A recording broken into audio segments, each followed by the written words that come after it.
many workouts did, like, where were you projected? Like, how many workouts did you have to do? Because I know you was more like me. You wasn't like this guy. Yeah. We was all over the place from like this low to this high to maybe it's where like, but like, how many workouts and like, what was like your most memorable or hardest workouts? Bro, I did 23 workouts. What? You got me beat. 23 workouts. You got me beat. I'm in the team. I'm in the high teens, boys. Woo, that boy was out there. Bro. You get your frequent flyer miles on, my boy. And I gotta give credit. And you did it in the month, right? like a month and a half. For real. I did a workout the day of the drive too with the Lakers. You did like in a like a day of the draft. Day of the draft. Hey. He stayed at the crib too. So now you're on the Heat, and the players that you have on the Heat, the players that's coming, who you've got to play with, and how was that for you when you kind of?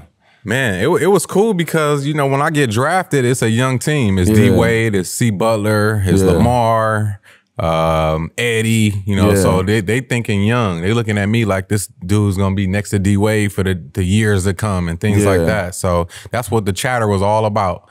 And then, you know, they have opportunity to be a championship contender team. Fella. Yeah, and the big dog come. So I'm already working out. I've been there 2-3 weeks. You know, they preparing me to play. I went from preparing to play to, hey, now you developing. Tell me your first impressions of UD and D-Wade. UD is my dog, man. UD got my number and he hit me. He's like, yo, what up, young fella? This UD. I want to walk you to the city. You know, he gave me the red carpet and he took me to like a Miami event the first few days I was there. Man, that shit was so hood. I'm like, dog, where are we at? But I was good. It was just cool to see all the love that UD had. You know, just being that hometown favorite, being a guy that make it out, never leaving Florida. And, you know, these people showing them so much love. So I felt always safe with UD wherever I went around, you know, Dade County. But UD was, you know, straight up dude. And then D-Wade, you know, super shy, don't really talk, want to hang. But, you know, he just to himself. Like, so you say when he was regular and he turned into a superhero. Superhero. Yeah, I seen all that. This is just D-Wade. This is D-Wade. But now talk about that whole season run, and that though. team, that run that y'all, and like when y'all really started to look around, like, and like you as a young fella, like, what the hell am I about to be a part of? Man, well, you know, that previous year we went to the Eastern Conference Finals. D-Wade gets hurt. I think he ended up like pulling a muscle or tearing something in like his rib cage. It was something weird that he ended up hurting. He had to miss game, 5, I think, of that series. So once we got that close, we like, dude, like this was amazing. Like the atmosphere, the competitiveness of the games. So that next year we come in, like you mentioned those names that we got, the Twans, the Posies, GP, Zoe finally, you know, coming on board. Then Pat coach. Yeah, and then Pat was coaching as well.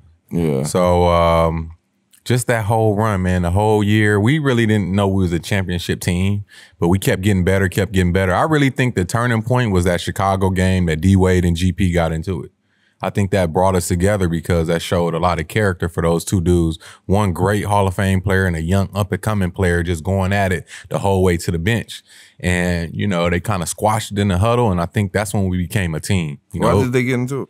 I feel it was probably like an assignment or something. GP just got on D-Wade. D-Wade, you know, kind of barked back at him, and they was just face to face all the way to the bench. I don't know if you guys remember that in Chicago. I remember GP ain't. We all know GP ain't going, but them boys they was finding out D-Wade wasn't going either. That's when they was really finding it out about young D. And I think that really showed a lot of character to everybody. Like, okay, like you said, he ain't backing down. GP, he really, you know, trying to get a championship. So I think that's when we became a team, and that run was crazy, dude. Finally getting over that hump, beating Detroit, and then the finals. You know, we felt like we ain't supposed to be there, but since we here, let's go win it. You know what I mean? Like they was a heavy favorites to the Mav. Dirk was unbelievable, but that boy UD boy, he was out there making things tough on him, and that's when he really to fight for every inch with UD. That's why I'm always ready to go to war with him. You already know UD really, you know, came alive for us. Twan came alive for us. GP hit a big shot. Zoe was big time, and then D-Wade. That's when he became a star. You know, in my opinion, I felt like that's when he became a legend. I was like, you know how tight we was in. I was at the crib in awe. Yeah, it was crazy. I'm talking to y'all out there like, this is crazy. Crazy, man. You hitting me like, this is crazy. We like, bro is doing some like out of this world shit, like for real. So you in Golden State. How was it for you to get the opportunity to play more and the opportunity to show your skills? And because like I say, coming out of boot, it's like threes that year, didn't he? Yeah. It's like you coming out of boot camp, man. You know what I'm saying? Leaving Miami.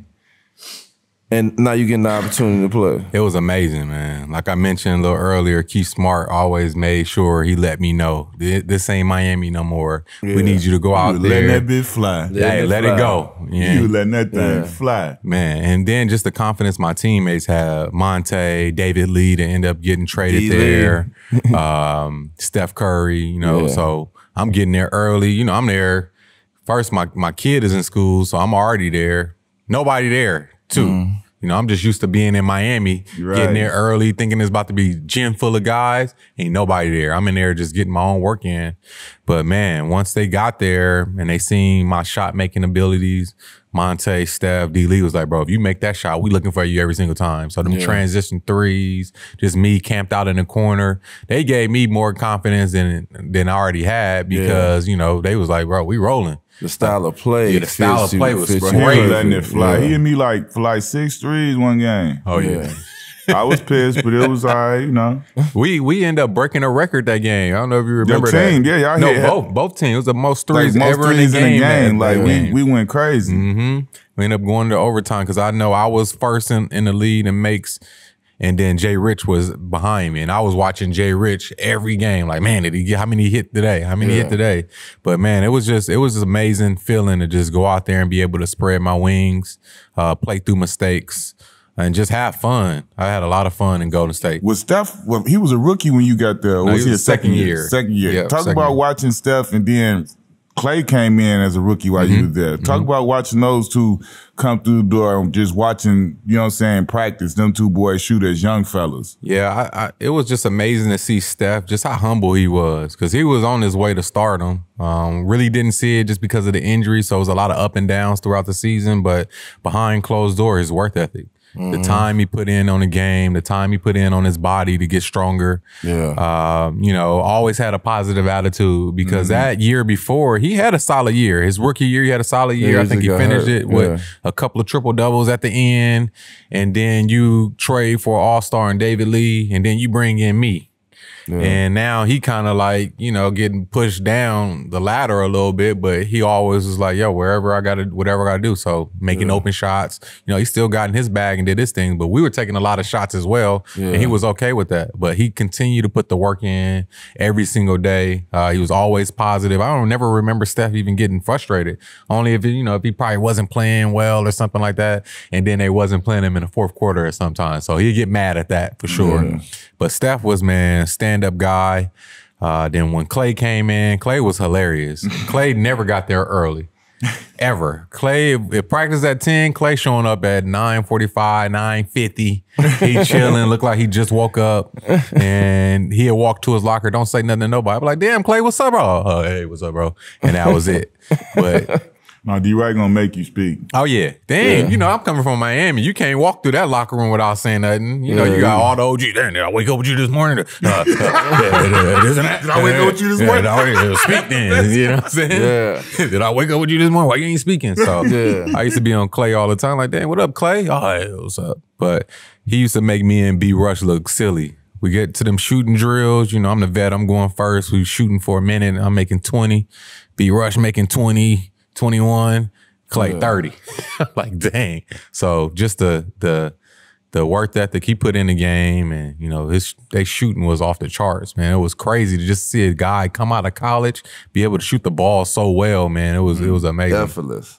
Like you said, you had in that 7th year more points than you had in the whole previous year. Like, talk about how that felt, like, cause you know what I'm saying, like, you one of them dudes, you L.A. Unified, you know everybody, you one of them dudes, you straight out of high school, and to be in that position of where you come home every summer, but you ain't getting to really bop, and then, you know, you bust heads in the pickups and get your money up. Like, how did it feel to like, okay, now doing my set on the real court and like y'all see, look up in the stats, look up in now, you know what I'm saying? How did that feel to get that after having to wait your turn? That felt great, man, because you know you get all those dudes, those vets that come in the locker room like, hey, young fella, just wait your turn, your turn gonna come. You'd be like, bro, I don't want to hear none of that stuff. And salute to C.J. McCollum, Will Barton, Thomas Robinson, all them young Allen Crabbe, because I used to have to recite those same lines to them once I got to Portland. They used to be like, OG, I don't want to hear that. Right. But same, I didn't want to hear it. And then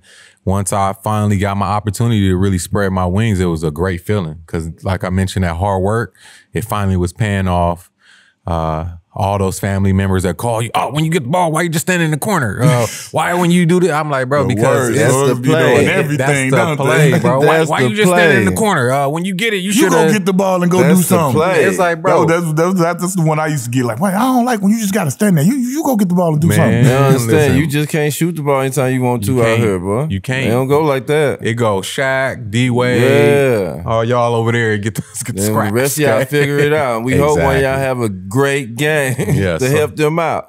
Yeah, so for me to go back and kind of have a flashback of how I played in high school is pretty much what I did in Golden State. You know, just a lot more threes, just being that slasher, score. You know, averaging 16 points is tough in the league too. Nah, that's big time. Every single night. What? You know what I mean? You looked upon the, hey, we need that 16 yeah, or we more. need that 16. Oh, we got no chance. So to keep that up throughout a season, man, I played all 82 games. I took a lot of pride in that. Like, dude, I've been hurt a few times throughout my career. I want to play all 82. Started all 82. think I was top 3 in minutes played. So I took a lot of pride that year with showing people that I can really play. You know, I've been D-Wade's little homie for all these years. You know, the dude just catching lobs and, you know, guarding other players' best player. So I finally had the opportunity showing guys why I stuck in Miami for so long as well.